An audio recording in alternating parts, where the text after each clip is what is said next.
The Fun They Had by Asimov. Margie even wrote about it that night in her diary. On the page headed May 17, 2155, she wrote, "Today, Tommy found a real book." It was a very old book. Margie's grandfather once said that when he was a little boy, his grandfather told him there was a time when all stories were printed on paper. They turned the pages, which were yellow and crinkly, and it was awfully funny to read words that stood still instead of moving the way they're supposed to on a screen.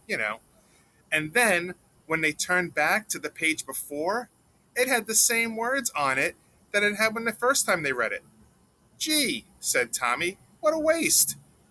When you're through with a book, you just throw it away, I guess?" Our television screen must have had a million books on it, and it's good for plenty more. I wouldn't throw it away. "Same with mine," said Margie. She was 11 and hadn't seen as many telebooks as Tommy had. He was 13. She said, "Where did you find it?" "In my house." He pointed without looking, because he was busy reading. "In the attic." "What's it about?" "School." Margie was scornful. "School? What's there to write about school? I hate school." Margie always hated school, but now she hated it more than ever. The mechanical teacher had been giving her test after test in geography, and she had been doing worse and worse until her mother had shaken her head sorrowfully and sent for the county inspector. He was a round little man with a red face and a whole box of tools with dials and wires. He smiled at her and gave her an apple, and then took the teacher apart. Margie had hoped he wouldn't know how to put it back together again, but he knew how, all right, and after an hour or so, there it was again, large and black and ugly with a big screen on which lessons were shown and the questions were asked. That wasn't so bad. The part she hated most was the slot where she had to put her homework and test papers.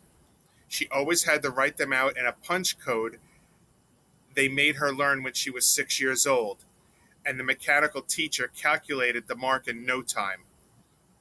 The inspector had smiled after he was finished and patted her head.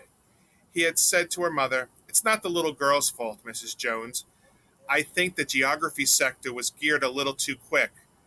Those things happen sometimes. I've slowed it to an average 10-year-old level. Actually, the overall pattern of her progress is quite satisfactory." And he patted Margie's head again. Margie was a little disappointed. She had been hoping that they would take her teacher away altogether.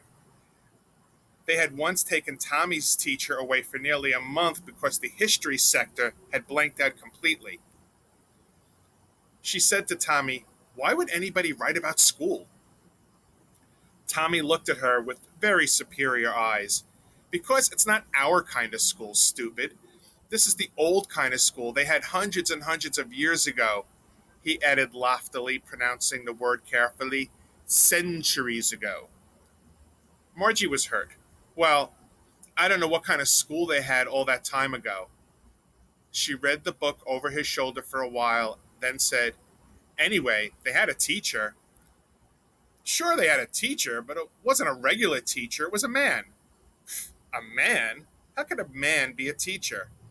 "Well, he just told the boys and girls things and gave them homework and asked them questions." "A man isn't smart enough."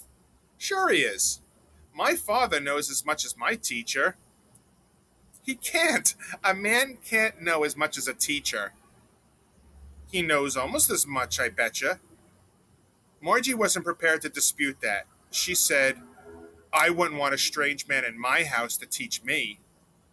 Tommy screamed with laughter. "You don't know much, Margie. The teachers didn't live in the house. They had a special building and all the kids went there." And all the kids learned the same thing?" "Sure, if they were the same age."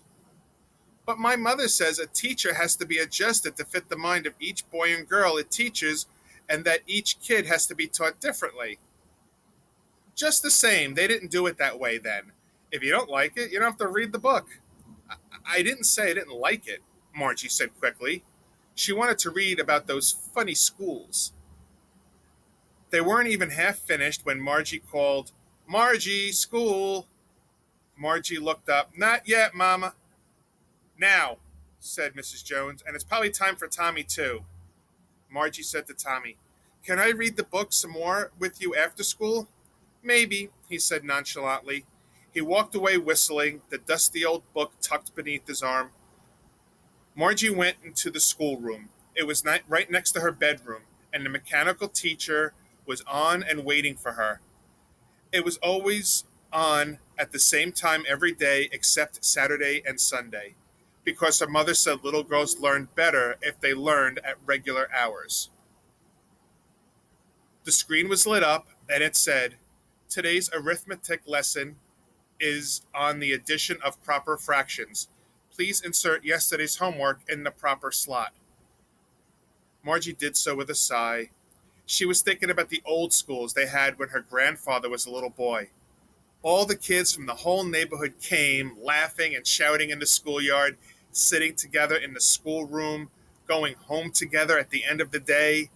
They learned the same things so they could help one another on the homework and talk about it. And the teachers were people. The mechanical teacher was flashing on the screen. When we add the fractions 1/2 and 1/4, Margie was thinking about how the kids must have loved it in the old days. She was thinking about the fun they had.